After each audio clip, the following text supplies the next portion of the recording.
وأشهد أن لا إله إلا الله وأشهد أن محمدا عبده ورسوله. يا أيها الذين آمنوا اتقوا الله حق تقاته ولا تموتن إلا وأنتم مسلمون. يا أيها الناس اتقوا ربكم الذي خلقكم من نفس واحدة وخلق منها زوجها وبث منهما رجالا كثيرا ونساء واتقوا الله الذي تساءلون به والأرحام إن الله كان عليكم رقيبا. يا أيها الذين آمنوا اتقوا الله وقولوا قولا سديدا يصلح لكم أعمالكم ويغفر لكم ذنوبكم ومن يطع الله ورسوله فقد فاز فوزا عظيما. وبعد فإن خير الحديث كتاب الله وخير الهدي هدي محمد صلى الله تعالى عليه وسلم وشر الأمور محدثاتها وكل محدثة بدعة وكل بدعة ضلالة وكل ضلالة في النار.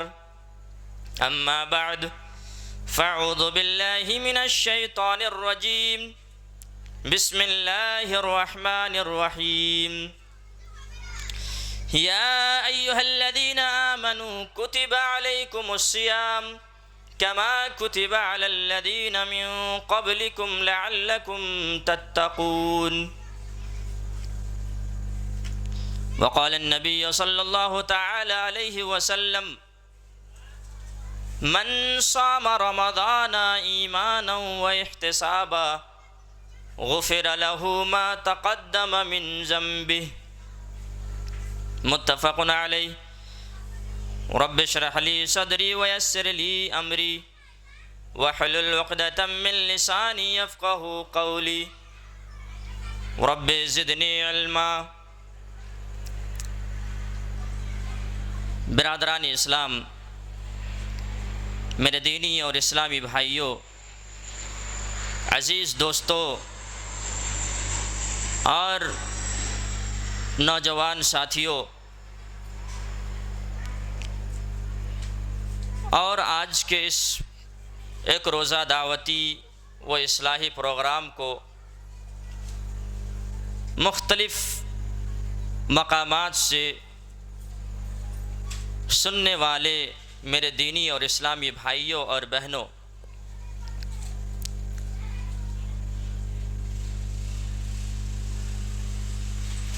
میں سب سے پہلے اللہ رب العالمین کا شکر ادا کرتا ہوں جس کی خاص توفیق و عنایت سے آج کے اس ایک روزہ دعوتی و اصلاحی پروگرام میں شرکت کی سعادت حاصل کر رہا ہوں، اور مقامی جمعیت اہل حدیث اٹگھڑا اور یہاں کے نوجوانان، ذمہ داران اور تمام منصوبین کو دل کی گہرائیوں سے مبارکبادی پیش کرتا ہوں، جن کی محنتوں سے، جن کی کاوشوں سے آج کا یہ پروگرام منعقد ہوا ہے۔ اللہ رب العالمین سے دعا کرتا ہوں کہ اللہ تعالیٰ آج کے اس پروگرام کو قبول فرمائے اور ہم سبوں کے لیے مرنے کے بعد قیامت کے دن کامیابی کا ذریعہ بنائے، آمین۔ میرے دینی اور اسلامی بھائیوں، جیسا کہ آپ نے سنا کہ آج کے اس مبارک محفل میں جس عنوان کے تحت میں کچھ باتیں کرنا چاہتا ہوں وہ ہے ماہ رمضان کے فضائل۔ میرے بھائیوں، کچھ ہی دنوں کے اندر ماہ رمضان اپنے تمام تر فیوز و برکات کے ساتھ ہم سب کے اوپر سایہ فگن ہونے والا ہے۔ یہ ماہ رمضان نیکیوں کا موسم بہار اور سال کے تمام مہینوں کا سردار ہے۔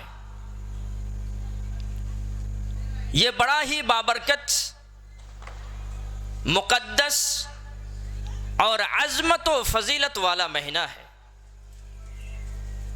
اس مہینے کے اندر اللہ رب العالمین کی رحمتوں کی بارش ہوتی ہے، اللہ رب العالمین کی مغفرتوں کا سیلاب بہتا ہے۔ اس مہینے کے اندر اللہ تبارک و تعالی اپنے بندوں کے اوپر انعام و اکرام کی بارش برساتا ہے، ان کی تکریم کرتا ہے۔ اللہ تبارک و تعالی اپنے بندے کو جہنم سے آزاد کرتا ہے اور جنت کا پروانہ عطا کرتا ہے۔ اس مہینے کے اندر اللہ تبارک و تعالی اعمال کے اجر و ثواب کو بڑھا دیتا ہے۔ اس ماہ کے اندر اور اس مہینے کی جو خصوصیات ہیں، جو فضائل ہیں، وہ دوسرے کسی بھی مہینے کو حاصل نہیں ہے۔ چنانچہ اس مہینے کی سب سے بڑی عظمت اور سب سے بڑی خصوصیت یہ ہے کہ اللہ تبارک و تعالی نے اس ماہ مبارک کے اندر سب سے مقدس ترین کتاب قرآن کو اللہ تبارک و تعالی نے نازل فرمایا ہے۔ بلکہ اس مہینے کی جتنی بھی عظمتیں ہیں، جتنی بھی فضیلتیں ہیں، جو بھی فضائل بیان کیے جاتے ہیں، ان تمام فضیلتوں کا دار و مدار اسی نزول قرآن کی وجہ سے ہے۔ اللہ تبارک و تعالی بیان فرماتا ہے کہ شہر رمضان الذی انزل فیہ القرآن ھدی للناس وبینات من الہدی والفرقان، کہ رمضان کا یہ وہ مبارک مہینہ ہے جس میں قرآن کریم کو نازل کیا گیا ہے ھدی للناس، لوگوں کی ہدایت کے لیے۔ لوگ اس قرآن سے جڑے، اس قرآن کو سمجھے اور اس قرآن سے اپنی منزل تلاش کرے۔ ھدی للناس، لوگوں کی ہدایت کے لیے، وبینات من الہدی والفرقان، اور حق و باطل کے درمیان صحیح کیا ہے، غلط کیا ہے، اس کی صحیح تمیز کرنے کے جو دلائل ہیں، نشانیاں ہیں، وہ قرآن کریم کے اندر موجود ہے۔ اور اللہ تبارک و تعالی نے اس قرآن حکیم کو اسی ماہ مبارک کے اندر نازل فرمایا ہے۔ اور صرف اس مہینے میں نہیں، بلکہ اس کے لیے اللہ تبارک و تعالی نے ایک رات کا انتخاب کیا، جس رات میں اللہ تبارک و تعالی نے اس قرآن کو نازل کیا ہے، اس رات کی اہمیت و فضیلت کو تمام راتوں کے اوپر اللہ تبارک و تعالی نے رکھا ہے۔ چنانچہ اب دیکھیے اللہ تعالیٰ قرآن کریم کے اندر بیان کرتا ہے، إِنَّا أَنزَلْنَاهُ فِي لَيْلَةِ الْقَدْرِ وَمَا أَدْرَاكَ مَا لَيْلَةُ الْقَدْرِ لَيْلَةُ الْقَدْرِ خَيْرٌ مِّنْ أَلْفِ شَهْرٍ، کہ ہم نے اس قرآن کریم کو لیلۃ القدر میں نازل کیا ہے، شب قدر میں نازل کیا ہے، اور تمہیں کیا معلوم کہ لیلۃ القدر کیا ہے؟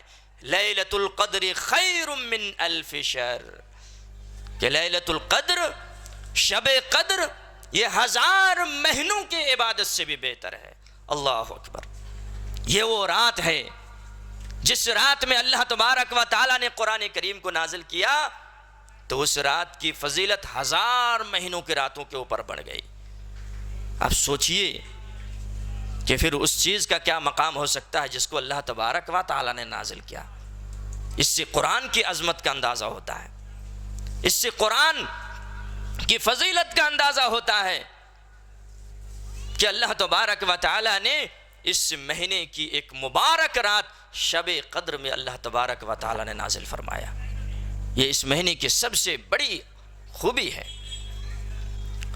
اسی طریقے سے اس مہینے کے آتے ہی اللہ تبارک و تعالی بندوں کے لیے انتظام کرتا ہے، ان کے اوپر انعام و اکرام کی بارش کرتا ہے، جنت کے دروازے کھول دیے جاتے ہیں اور جہنم کے دروازے بند کر دیے جاتے ہیں اور شیاطین کو جکڑ دیے جاتے ہیں۔ اس مہینے کی ایک فضیلت ہے۔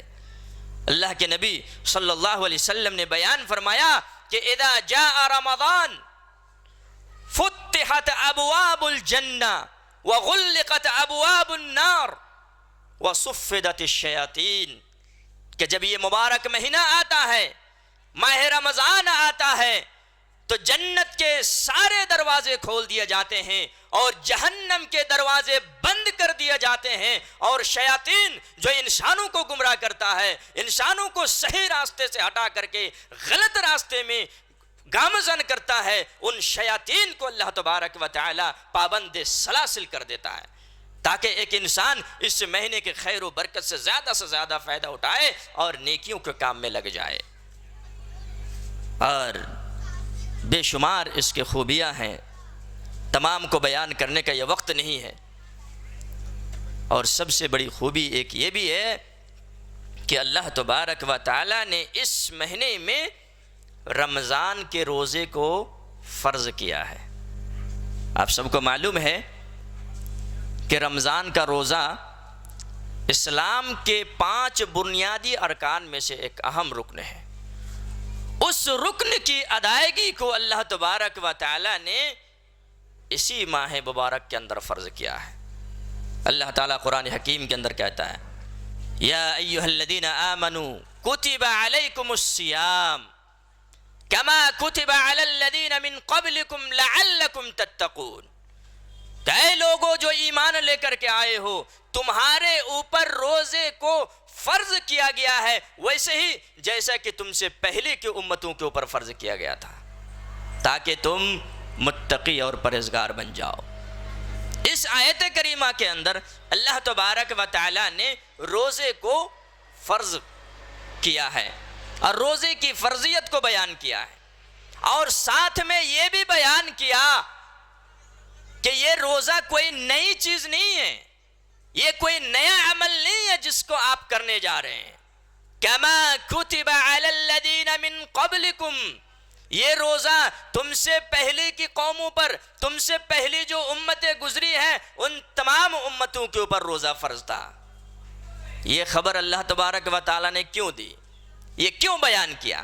وہ اسی لیے بیان کیا تاکہ انسان روزے کو بھاری نہ سمجھے، روزے کو گرا نہیں سمجھے کہ دن بھر بھوکے رہنا ہوگا، پیاسا رہنا ہوگا، طرح طرح کی چیزوں سے ہمیں بچنا ہوگا، انسان اس کو بھاری تصور نہیں کرے۔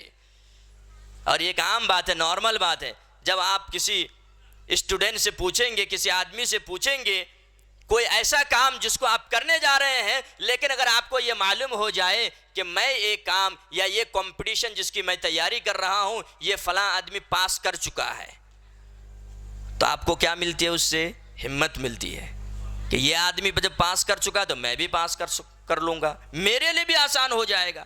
تو اسی طریقے سے اللہ تبارک و تعالیٰ نے اسی لیے بتلایا پچھلے امتوں کے بارے میں تاکہ انسان روزے کو گرا نہیں سمجھے، بھاری نہیں سمجھے، بلکہ یہ اللہ رب العالمین کی جانب سے ایک نعمت ہے، اس نعمت کا اپنے دل کے اندر احساس کرے کہ یہ اللہ رب العالمین کی جانب سے کیا ہے؟ نعمت ہے۔ بہت سارے لوگوں کو آپ دیکھیں گے کہ رمضان کا استقبال وہ صحیح انداز میں نہیں کرتے، خوش دلی کے ساتھ، اخلاص اور للہیت کے ساتھ اور نیک اعمال کے ذریعے سے، توبہ استغفار کے ذریعے سے، محاسبہ نفس کے ذریعے سے اور نیک اعمال کی نیت کے ذریعے سے ہمیں اس مبارک مہینے کا استقبال کرنا چاہیے اور پورے اخلاص اور للہیت کے ساتھ ہمیں روزے کا اہتمام کرنا چاہیے۔ میرے بھائیوں، روزہ یہ بہت محبوب عمل ہے، اللہ رب العالمین کے نزدیک یہ بہت ہی پسندیدہ عمل ہے۔ اب دیکھیے کہ روزے کی فضیلت کو اللہ کے نبی صلی اللہ علیہ وسلم نے مختلف احادیث کے اندر کس انداز میں بیان فرمایا ہے۔ ایک حدیث سنیے، بخاری شریف کی حدیث ہے، اللہ کے نبی جناب محمد رسول اللہ صلی اللہ علیہ وسلم نے بیان فرمایا کہ من صام یوما فی سبیل اللہ بعد اللہ وجہہ عن النار 70 خریفا، کہ جو شخص اللہ کے راستے میں اللہ کے لیے اخلاص اور للہیت کے ساتھ کسی ایک دن کا روزہ رکھتا ہے تو اس روزے کے بدلے میں اللہ تبارک و تعالی اس کے چہرے کو جہنم کی آگ سے 70 سال کی مسافت تک دور کر دیتا ہے۔ اللہ اکبر۔ یہ میں صرف ایک روزہ کی بات کر رہا ہوں کہ اگر کوئی شخص ایک روزہ اللہ کے راستے میں رکھتا ہے تو اس روزے کے بدلے میں اللہ تعالیٰ اس کے چہرے کو جہنم کی آگ سے 70 سال کی مسافت تک دور کر دیتا ہے۔ اب سوچئے، جو پورا مہینہ روزہ رکھے گا کتنی دور کرے گا اللہ تعالیٰ، کتنی دور کرے گا اللہ تبارک و تعالیٰ جہنم سے۔ اور یہ روزہ ہمارے گناہوں کے مغفرت کا بھی ذریعہ ہے۔ اللہ کے نبی صلی اللہ علیہ وسلم نے حدیث پاک کے اندر بیان فرمایا کہ من صام رمضان ایمانا و احتسابا غفر له ما تقدم من ذنبه، کہ ایمان کے ساتھ اور احتساب اجر کے ساتھ، اخلاص اور للہیت کے ساتھ، خوش دلی کے ساتھ جو شخص ماہ رمضان کا روزہ رکھے گا، ان روزوں کے بدلے میں اللہ تبارک و تعالیٰ آپ کے پچھلے گناہوں کو بخش دے گا۔ پچھلے تمام جتنے بھی آپ نے صغائر چھوٹے چھوٹے گناہ کیے ہیں سب کو اللہ تبارک و تعالیٰ معاف کر دیتا ہے۔ تو یہ عظیم موقع، یہ سنہرا موقع جو ہمیں ہاتھ آنے والا ہے، اس موقع کو پانے کے لیے اسلاف کیا کرتے تھے؟ دعا کرتے تھے اللہ رب العالمین سے۔ سلف صالحین کے بارے میں ہم لوگ پڑھتے ہیں کہ 6 مہینہ پہلے سے ہی وہ دعا میں لگ جاتے تھے کہ اللہم بلغنا رمضان، یا اللہ تو ہمیں اس سال بھی رمضان نصیب فرما۔ یہ سلف صالحین دعا کرتے تھے اس کے لیے۔ اور ہم لوگ یہاں پہ یہ ہے کہ چاند نکل جانے کے بعد بھی ہمیں پتہ نہیں چلتا کہ آج ہی سے روزہ ہے، یعنی ہم روزے کا استقبال اس کے صحیح انداز میں ہم نہیں کر پاتے ہیں۔ سلف صالحین پچھلے 6 مہینے سے دعا کرتے تھے، اور پھر رمضان گزر جانے کے بعد 6 مہینے تک وہ دعا کرتے تھے کہ ہم نے رمضان میں جو عبادتیں کی ہیں، جو اعمال انجام دیے ہیں، یا اللہ تو اسے قبول فرما۔ یہ سلف صالحین کا طریقہ ہے، اور اسی طریقے پہ ہمیں چلتے ہوئے ہمیں رمضان کے لیے دعا کرنی چاہیے۔ میں آپ کو بتا رہا ہوں کہ رمضان اگر کسی کو نصیب ہو جائے تو پہلے جنت میں جانے کا یہ سبب ہے۔ حدیث صحیح ہے، ابن ماجہ کی روایت ہے، حضرت طلحہ بن عبید اللہ بیان کرتے ہیں کہ 2 شخص ایک ہی وقت میں اسلام قبول کرتا ہے۔ 2 آدمی ایک ہی دن اسلام قبول کرتا ہے۔ ان میں سے ایک آدمی بڑا عابد و زاہد تھا، عبادت گزار تھا، اور ان میں سے دوسرا آدمی تھوڑا کم عبادت کرتا تھا، اور ان دونوں کی جو موت ہوئی ہے تو 1 سال آگے پیچھے۔ پہلا آدمی اللہ کے راستے میں شہید ہو گیا، جہاد کرتے ہوئے شہید ہو گیا، اور دوسرا آدمی 1 سال کے بعد ان کی موت ہوئی جو عبادت بھی کم کرتا تھا۔ حضرت طلحہ بن عبید اللہ بیان کرتے ہیں کہ میں نے خواب میں دیکھا کہ بعد میں جو انسان انتقال کیا ہے، جو کم عبادت گزار تھا، وہ پہلے مرنے والے جو شہید ہو کر کے انتقال کیا تھا، شہادت کا درجہ پایا تھا، ان سے پہلے وہ جنت میں چلا گیا۔ حضرت طلحہ بن عبید اللہ بیان کرتے ہیں کہ میں یہ خواب دیکھا تو لوگوں کو بیان کیا سویرے، کہ بھائی ایسا میں نے خواب دیکھا. لوگوں نے تعجب کا اظہار کیا، اور وہاں پر جب اللہ کے نبی جناب محمد الرسول اللہ صلی اللہ علیہ وسلم کے سامنے یہ بیان کیا گیا تو کہا کہ اے میرے ساتھیوں کہ الیس قد مکث بعدہ سنۃ فادرک رمضان فصامہ وصلی کذا وکذا فی السنۃ. کیا تمہیں معلوم نہیں کہ اس آدمی کے بعد یہ 1 سال تک زندہ رہا، اور اس 1 سال کے اندر انہوں نے رمضان کا مہینہ پایا تھا، رمضان کے روزہ رکھا تھا اور دیگر عبادتیں کی تھی. اس لیے اللہ تبارک و تعالیٰ نے ان دونوں کے درمیان اتنا فاصلہ کر دیا جنت اور جنت جانے میں جتنا کہ زمین اور آسمان کا فرق ہے. اب سوچئے کہ رمضان کا مہینہ پانا یہ خوش نصیبی کی بات ہے. اسے بوجھ نہ سمجھے، اسے بھاری نہ سمجھے کہ 1 مہینہ تک ہم کھانا پینا بند کر دیں گے، دیگر چیزوں سے ہمیں دور رہنا پڑے گا، کب یہ مہینہ گزرے، کب یہ مہینہ گزرے. ایسا نہیں سوچئے، بلکہ اس کی قدر کیجئے اس نعمت کا. آپ نے دیکھا کہ ایک آدمی اللہ کے راستے میں شہادت پاتا ہے پھر بھی جنت بعد میں جاتا ہے، اور ایک آدمی جو رمضان کا مہینہ پایا وہ پہلے جنت میں جاتا ہے. اسی طریقے سے میرے بھائیو، آپ کو معلوم ہونا چاہیے کہ رمضان کا یہ روزہ کتنا عظیم عمل ہے. آپ اس سے اندازہ کیجئے کہ کل قیامت کے روز جب اللہ تبارک و تعالی اپنے بندوں کو ان کے اعمال کا بدلہ دے گا تو نماز کا جب بدلہ دے گا تو فرشتے کے ذریعے سے دلوائے گا، حج کا بدلہ دے گا فرشتے کے ذریعے سے دلوائے گا، دیگر اعمال کا بدلہ اللہ تبارک و تعالی فرشتوں کے ذریعے سے دلوائے گا. لیکن میرے بھائیوں، جب روزے کی باری آئے گی تو اللہ تبارک و تعالی کہے گا کہ وہ بندہ کہاں ہے جو روزہ رکھتا تھا، اس کو میرے سامنے لاؤ، میں خود براہ راست اس کو بدلہ دوں گا. اللہ اکبر. فالصوم لی وانا اجزی بہ، روزہ اس نے میرے لیے رکھا تھا اور میں اس کو بدلہ دوں گا. کتنی عظمت کی بات ہے. نماز کا بدلہ فرشتوں کو کہے گا کہ فلاں چیز دے دو، فلاں بدلہ دے دو. حج کا بدلہ فرشتوں کے ذریعے سے دلوائے گا، لیکن روزہ کا بدلہ اللہ تعالیٰ خود ڈائریکٹ دے گا. تو کتنی عظمت کی بات ہوگی کہ ایک بندہ اپنے رب سے انعام حاصل کرے گا. فالصوم لی، روزہ میرے لیے ہے اور میں اس کا بدلہ دوں گا. ہر عمل کا بدلہ کیا ہے؟ متعین ہے، محدد ہے، لیکن روزے کا بدلہ متعین نہیں ہے. اللہ تبارک و تعالی روزے کا کتنا بڑا انعام دے گا، کتنا بڑا اجر اور ثواب سے بندے کو نوازے گا، اس کا ہم اندازہ نہیں کر سکتے. اسی لیے میرے بھائیو، روزہ ایک بہت بڑی نعمت ہے، بڑے فضائل ہے، بڑی عظمت ہے. اور یہی نہیں میرے بھائیو، کل قیامت کے دن روزہ آپ کے حق میں سفارش بھی کرے گا. صحیح حدیث کے اندر اللہ کے نبی صلی اللہ علیہ وسلم نے بیان فرمایا کہ الصیام والقرآن یشفعان. یقول الصیام یا ربی منعته الطعام والشہوات بالنہار فشفعنی فیہ. روزہ کہے گا کہ کل قیامت کے دن اپنے بندے کے حق میں سفارش کرے گا اور کہے گا کہ یا اللہ، میں نے اس کو دن میں کھانے پینے سے روک دیا تھا، جائز خواہشات سے ہم نے روک دیا تھا، یا اللہ تو اس کے بارے میں تو میری سفارش قبول فرما.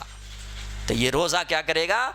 سفارش کرے گا، اور ہمیں اس کے اللہ تبارک و تعالی اس کے سفارش کو قبول بھی فرمائے گا. یہ سب اتنی بڑی بڑی فضیلتیں ہیں اس ماہ رمضان کے روزے کے. میرے بھائیوں، اس لیے ہمیں روزے کا اہتمام کرنا چاہیے اور خوش دلی کے ساتھ ہمیں اس کا استقبال کرنا چاہیے. اور روزے کا مقصد کیا ہے؟ جیسا کہ میں نے بتایا آپ کو، لعلکم تتقون، تاکہ انسان کیا ہو جائے؟ متقی بن جائے، اللہ کا پرہیزگار بندہ بن جائے، اور دیگر اعمال کے مقابلے میں روزے سے زیادہ تقوی حاصل ہوتا ہے. آپ نماز پڑھ رہے، ہو سکتا ہے کہ دکھاوا ہو جائے، ریاکاری اس کے اندر آ سکتی ہے. زکوٰۃ دیتے ہیں، پیسہ دیتے ہیں، ریاکاری ہو سکتی ہے. لیکن روزے کے اندر ریاکاری کا امکان کم پایا جاتا ہے، اس لیے کہ ایک روزے دار انسان بھوک لگی رہتی ہے، کھانا اس کے گھر میں ہوتا ہے، کوئی دیکھنے والا نہیں ہوتا، پانی اس کے گھر میں رکھا ہوتا ہے، دیکھنے والا کوئی نہیں ہوتا، اگر وہ چپکے سے پی لے تب بھی اس کو کوئی دیکھ نہیں سکتا، تب بھی وہ پیتا نہیں ہے۔ گھر میں بیوی ہے، وہ چاہے تو اس کے ساتھ ہم بستری کر سکتا ہے، اس کی اپنی بیوی ہے، کوئی نہیں دیکھ سکتا، لیکن پھر بھی کیا کرتا ہے بندہ؟ نہیں، اگرچہ کوئی بندہ نہیں دیکھ رہا ہے، میں کھا رہا ہوں پی رہا ہوں، لیکن اللہ تعالیٰ دیکھتا ہے۔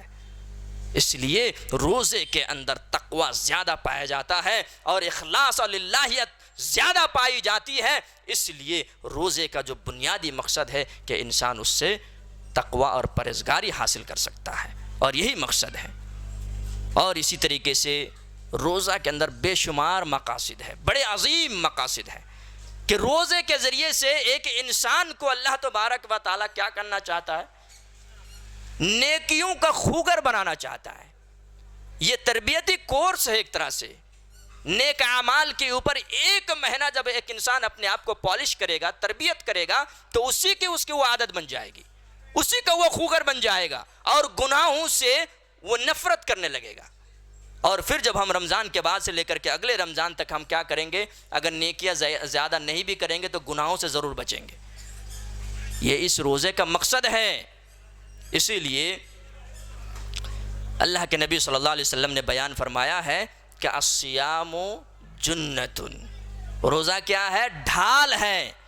جیسے ایک فوجی لڑائی کرتا ہے تو اس کے ہاتھ میں ڈھال ہوتا ہے، اس سے وہ روکتا ہے دشمن کو، تو اسی طریقے سے یہ روزہ ڈھال ہے، انسان کو برائیوں سے روکتا ہے، گناہ کے کاموں سے اسے روکتا ہے۔ آپ روزے سے رہیں گے تو گناہ سے آپ بچیں گے، چونکہ آپ کو فکر ہوگی کہ بھائی ہم اگر روم میں کھا لیتے ہیں، کوئی تو دیکھا نہیں، پیٹ تو بھر گیا، لیکن آپ من ہی من میں سوچیں گے کہ یار میں نے غلط کیا، روزہ تو ہوا نہیں، صرف افطاری کریں گے لیکن کوئی فائدہ ہوگا نہیں۔ تو روزے کا یہ فائدہ ہے کہ انسان کو نیکیوں کا خوگر بناتا ہے، انسان کی تربیت کرتا ہے، اس کے اخلاق کو سنوارتا ہے۔ اسی لیے اللہ کے نبی صلی اللہ علیہ وسلم نے فرمایا کہ جب تم میں سے کوئی روزے کی حالت میں ہو تو فلا یرفس ولا یسخب، روزے کی حالت میں تم کیا کرو؟ بےہودگی نہیں کرو، گالی گلوچ نہیں بکو، اور اگر آپ کو کوئی گالی بکتا بھی ہے او قاتلہ، یا آپ سے کوئی مشاجرہ کرتا ہے، لڑائی کرتا ہے، جھگڑا کرتا ہے، تو آپ کیا کہیے؟ انی صائم، میں ابھی روزے سے ہوں، میں آپ کو کچھ جواب نہیں دے سکتا۔ تو انسان کو یہ روکے گا، اور یہی وجہ ہے کہ نبی کریم صلی اللہ علیہ وسلم نے ایک دوسری حدیث کے اندر بیان فرمایا ہے کہ من لم يدع قول الزور والعمل به فليس لله حاجة ان يدع طعامه وشرابه۔ روزے کا ایک مقصد یہ ہے کہ انسان سچ کا راستہ اختیار کر لے، ہمیشہ وہ سچ بولے۔ اسی لیے حدیث کے اندر اللہ کے نبی نے بیان فرمایا کہ روزے رکھ کر کے اگر کوئی انسان جھوٹ بولنا نہیں چھوڑے، جھوٹی باتوں کے اوپر عمل کرنا نہیں چھوڑے، تو اللہ تبارک و تعالیٰ کو اس بات کی کوئی ضرورت نہیں ہے کہ وہ کھانا پینا بھی بیکار کا چھوڑ کر کے رکھے۔ اس کا مقصد یہ ہے کہ روزے کا مقصد یہ نہیں ہے کہ ہم کھانا پینا چھوڑ دیں، بلکہ روزے کا مقصد یہ ہے کہ ہم گناہ کرنا چھوڑ دیں، جھوٹ بولنا چھوڑ دے۔ چنانچہ روزہ کی حالت میں اگر کوئی انسان جھوٹ بولتا رہتا ہے، کذب بیانی سے کام لیتا رہتا ہے، تو گویا کہ وہ صرف بھوکا رہتا ہے، روزے کا مقصد وہ حاصل نہیں کر پا رہا ہے۔ تو یہ سب روزے کا مقصد ہے کہ انسان متقی بن جائے، اپنے اخلاق کو سنوار لے، اپنے نفس کی تربیت کرے، تزکیہ نفس کرے۔ اس طریقے سے یہ ماہ رمضان کے اہم خصائص آپ کے سامنے میں نے بیان کیا ہے، اس کے استقبال کا طریقہ بتایا ہے، اس کے بعد روزے کی فضیلت کو بیان کیا ہے، اس کے بعد روزے کے چند اغراض و مقاصد کو بیان کیا۔ مجھے اور بھی بہت کچھ بیان کرنا تھا کہ اس رمضان کے اندر ہمیں کس طرح کے اعمال کرنا چاہیے، کس طرح کے اعمال کو زیادہ سے زیادہ انجام دینا چاہیے۔ اسی طرح سے بھائی صاحب نے ایک اور عنوان دیا تھا کہ خواتین کے اوپر بھی کچھ باتیں آپ کو کرنی ہے، وہ بھی لگتا ہے کہ رہ گیا۔ اب چونکہ عشاء کا وقت ہو گیا ہے، اب عشاء کی اذان ہوگی، اب عشاء کے بعد ہی انشاءاللہ دوسری نشست کا آغاز ہوگا، اس میں انشاءاللہ جو تیسرے مقرر ہیں وہ آپ کے سامنے خطاب فرمائیں گے، اور اگر ٹائم کچھ بچا تو خواتین کے اوپر 10 سے 15 منٹ یا 20 منٹ کا میں خطاب کروں گا کہ عورتوں کا کیا مقام اور مرتبہ ہے اور انہیں اسلام نے کیا مقام دیا ہے اور کیا ذمہ داریاں دی ہیں، اس تعلق سے چند منٹ کا خطاب ہوگا انشاءاللہ۔ جزاکم اللہ خیر۔ السلام علیکم ورحمۃ اللہ وبرکاتہ۔